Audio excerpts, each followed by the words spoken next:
Hello guys, what's up? So in this quick video I'm going to show you how you can see the most recent post in Facebook. So by default Facebook shows you the most popular post in your feed. So let's go to Facebook. So as you can see, the post I am seeing is posted 5 days before. Now let me refresh the page. So as you can see, the post now I can see is posted 1 day before. Let me refresh again.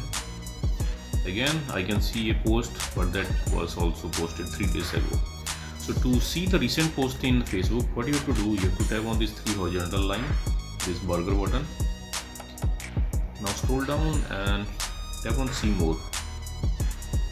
Now here scroll down and you will see most recent here. Just tap there. Okay, now here you will see the most recent post.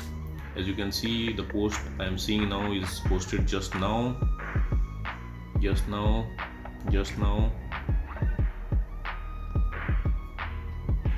This one just now, this 1 minute ago, this one also 1 minute ago, likewise. So that's it guys. Likewise you can see the most recent post in Facebook. So thanks for watching the video guys. See you in the next video.